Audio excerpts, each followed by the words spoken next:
Hello friends.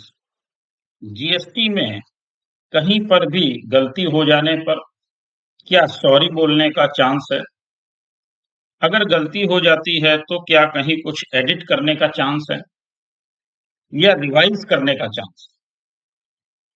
ऐसी जो सुविधाएं पहले के लॉ में मिलती थी, जो जीएसटी एक्ट आया है इसमें इस तरह के शब्दों के लिए कोई जगह नहीं है। लेकिन हाँ, जगह है तो उन लोगों के लिए है जो डिपार्टमेंटल हैं, सरकार के लिए है, जीएसटी काउंसिल के लिए है, जो एडवाइजरी जारी करते हैं उनके लिए है। लेकिन टैक्स पेयर्स के लिए कहीं भी कोई इस तरह की जगह नहीं दी गई है कि अगर उनके द्वारा गलती हो जाए तो वो एडिट कर लें, सॉरी बोल पाएँ या अपने जो स्टेटमेंट हैं उनको रेक्टिफाई कर पाएँ, रिवाइज़ कर पाएँ। लेकिन सरकार ऐसा कर सकती है, जीएसटी काउंसिल ऐसा कर सकती है। उसी संबंध में आज एक विषय पर हम लोग चर्चा करने वाले हैं कि इस तरह की कई बार ऐसी परिस्थितियां और ऐसी स्थितियां देखी गई हैं जिसमें उन्होंने रिग्रेट किया है और सॉरी बोला है और अपनी चीजों को सुधार कर लिया है। लेकिन आम पब्लिक के लिए, टैक्स पेयर के लिए इस तरह की सुविधाएं नहीं मिलती हैं। तो आइए देखते हैं कि अब सरकार ने किस चीज के लिए रिग्रेट किया है। ये है advisory deferment of implementation of time limit on reporting old E invoices. जैसा कि आपको मालूम है कि इससे पहले एक एडवाइजरी आई थी जिसमें ये चीजें कही गई थी कि जो ओल्ड इनवॉइसेस हैं उनको 7 दिन के अंदर ई इनवॉइस में कन्वर्ट कर लें। अगर नहीं कर पाते हैं तो फिर वो पोर्टल पे नहीं हो पाएंगी। लेकिन अब उनके लिए समय दिया गया है। क्या समय दिया गया है? It is to inform you that it has been decided by the competent authority to defer the imposition of time limit of 7 days on reporting old e-invoices on the e-invoices IRP portals for taxpayers with aggregate turnover greater than or equal to 100 crores by 3 months. जिन लोगों का turnover 100 crore रुपए है या उससे अधिक है, उन लोगों के लिए ये एडवाइजरी जारी की गई थी कि 7 दिन के अंदर वो अपना ई इनवॉइस आईआरपी पोर्टल पर बना लें। अगर वो नहीं बना पाते हैं तो फिर वो नहीं बना पाएंगे।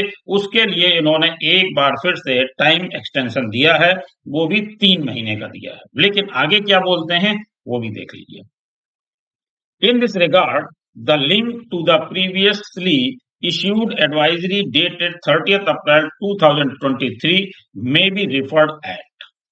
अभी इसको क्लिक करके हम लोग देखेंगे।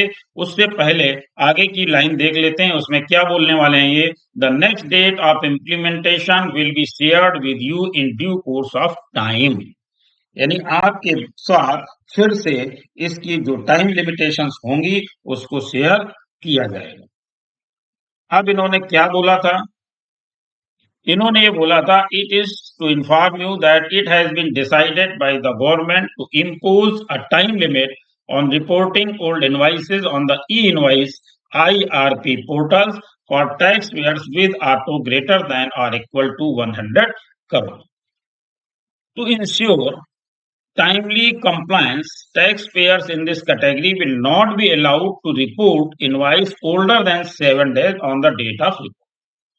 यानी डेट ऑफ रिपोर्टिंग से 7 दिन के अंदर ही केवल अलाउ किया जाएगा और उसके बाद इसको अलाउ नहीं किया जाएगा। पहले इन्होंने ऐसा बोला था और अब क्या बोल दिया कि आपको इसके लिए 3 महीने का समय दिया जाता है। Please note that this restriction will apply to the all documents type for which IRN is to be generated. Thus, once issued, the credit debit note will also have to be reported within 7 days of issue. तो ये केवल और केवल invoices के लिए नहीं था, उन सभी डॉक्यूमेंट्स के लिए था जो आप आईआरपी पोर्टल पर जाकर के करते हैं, आईआरएन जनरेट करते हैं जिसके लिए, यानी उसमें आपका डेबिट नोट और क्रेडिट नोट भी आता है। उसके लिए भी इन्होंने 7 दिन का ही समय दिया था। For example, if an invoice has a date of April 1st, 2023, it cannot be reported after April 8, 2023. अगर 1 अप्रैल को आपने इनवॉइस जनरेट किया है, बनाया है, तो फिर आप उसको 8 अप्रैल 2023 के बाद रिपोर्ट नहीं कर पाएंगे। The validation system built into the invoice registration portal will disallow the user from reporting the invoice after the 7 days window. Hence, it is essential for taxpayer to ensure that they report the invoice within the 7-day window provided by the new time limit. तो ये नई time limit जो दी गई थी उसके संबंध में है। लेकिन दोस्तों, क्या आप समझते हैं कि ये जो टाइम लिमिट का एक्सटेंशन दिया गया है 3 महीने का, और उसके बाद भी बोला जा रहा है कि आपको इसकी टाइम लिमिट के बारे में आगे शेयर किया जाएगा। तो क्या ये आपकी सुविधा के लिए हो रहा है? जी नहीं, ये आपकी सुविधा के लिए नहीं हो रहा है।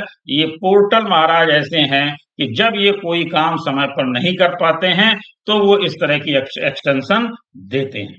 इसके बावजूद भी उनको ये नहीं लगता कि वो 3 महीने में ऐसा कर ही लेंगे। अगर नहीं कर पाए तो फिर ये टाइम एक्सटेंशन की बात करेंगे, और इसीलिए आपको आगे बोल दिया गया कि आगे आपको इसके बारे में सूचित किया जाएगा। तो आजकल पोर्टल महाराज की स्थिति यही है कि वो जो काम खुद नहीं कर पाते उसके लिए एक्सटेंशन, और जो टैक्स पेयर अगर उस काम को ना कर पाए उसके लिए कोई एक्सटेंशन नहीं मिलता है। अगर उससे गलती हो जाए तो एडिट करने का चांस उसको नहीं मिलता है।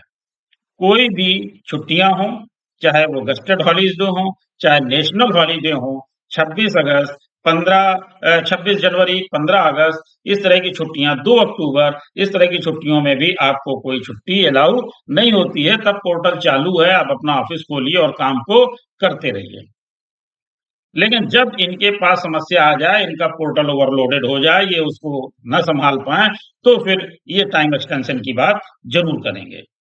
तो इस तरह की स्थितियां नहीं होनी चाहिए। सरकार को इस ओर भी ध्यान देना चाहिए कि जो आवश्यक छुट्टियां हैं, उन छुट्टियों में भी टैक्स पेयर्स को, प्लस जो इसके एडवाइजर हैं, यानी एडवोकेट हैं, सीए हैं या अकाउंटेंट हैं जो इसका काम करते हैं, उनको भी ये छुट्टियां मिलनी चाहिए। उनके लिए ये छुट्टी अगर नहीं है तो क्लाइंट तो हमेशा से चाहता है कि आप रात को 12 बजे तक काम करिए, सुबह 12 बजे के बाद भी काम करिए, क्योंकि 24 आवर्स आपका पोर्टल काम करता है, तो 24 आवर आप भी काम करिए।